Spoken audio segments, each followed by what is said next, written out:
Bonjour à vous tous, mes amis. Ce matin, vous entendrez la parole de Dieu du samedi.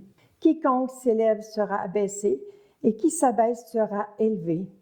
Accueillons ensemble cette parole de Dieu pour nous aujourd'hui. Alléluia, Alléluia, Alléluia, Alléluia. Gloire à toi, ô Seigneur. Un jour de sabbat, Jésus était entré dans la maison d'un chef de pharisiens pour y prendre son repas et ces derniers l'observaient. Jésus dit une parabole aux invités lorsqu'il remarqua qu'ils choisissaient la première place et il leur dit « Quand quelqu'un t'invite à des noces, ne va pas t'installer à la première place, de peur qu'il ait invité un autre plus inconsidéré que toi. Alors celui qui vous a invité, toi et lui, viendra te dire « Cède-lui ta place. » Et à ce moment-là, tu iras plein de honte prendre la dernière place. Au contraire, quand tu es invité, va te mettre à la dernière place. Alors quand viendra celui qui t'a invité, il te dira « Mon ami, avance plus haut. » Et ce sera pour toi un honneur aux yeux de tous ceux qui seront à la table avec toi. En effet, quiconque s'élève sera abaissé, qui s'abaisse sera élevé. Acclamons la parole de Dieu.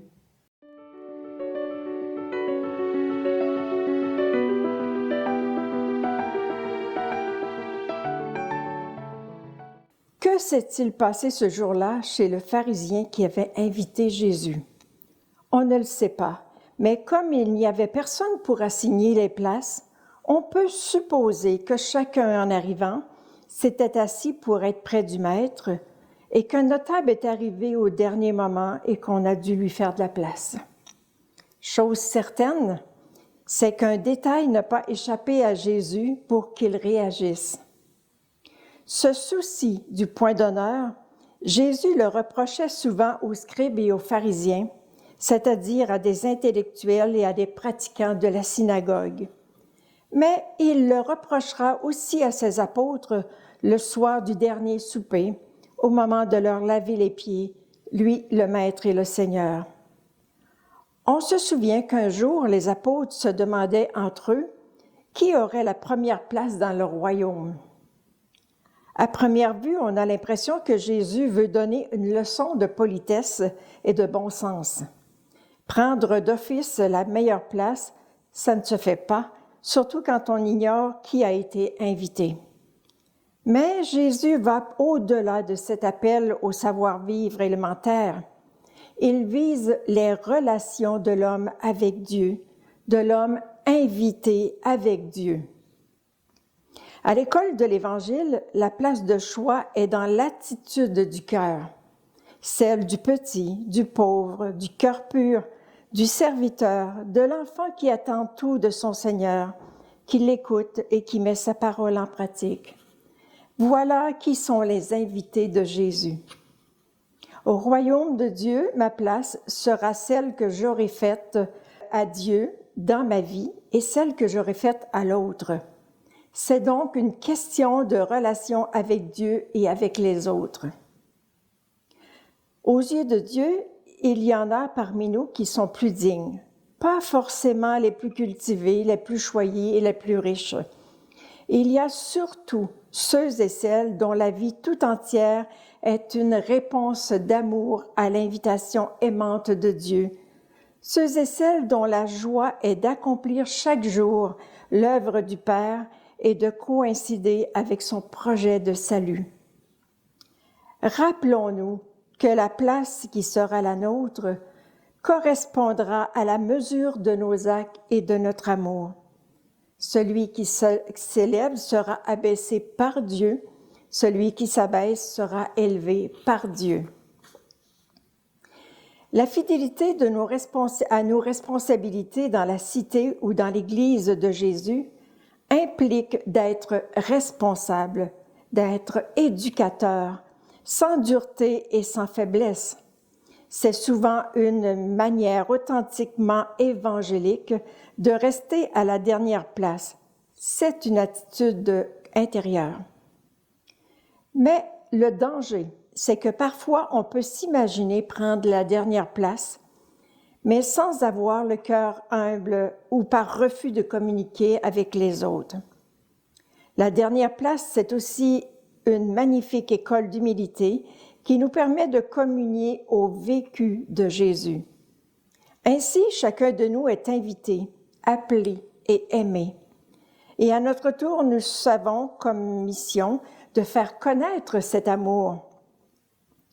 Le Christ veut nous voir imiter la générosité du Père qui nous rassemble tous aujourd'hui pour son festin.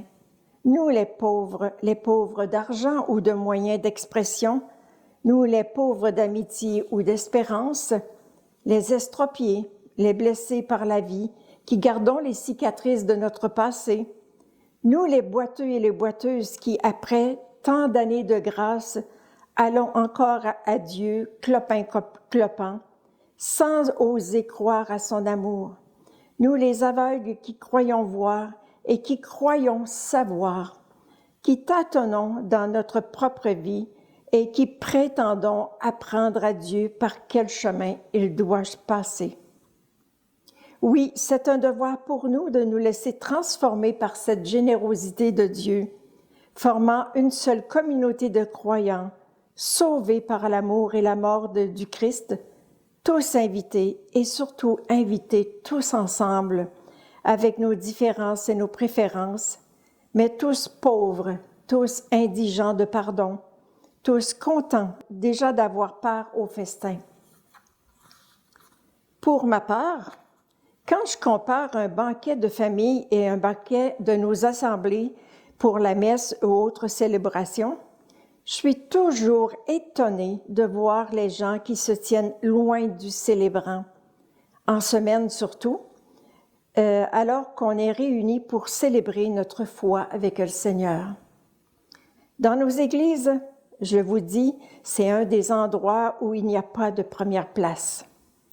S'avancer pour être ensemble et célébrer est un signe de reconnaissance à Dieu, un oui à Dieu qui nous invite à sa table. N'ayons pas peur de manifester la joie de notre appartenance en nous avançant pour célébrer celui qui nous invite à sa table eucharistique.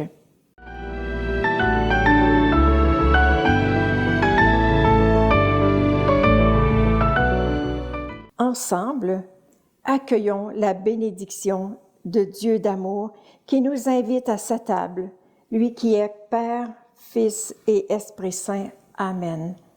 Bonne semaine, je vous attends à la messe.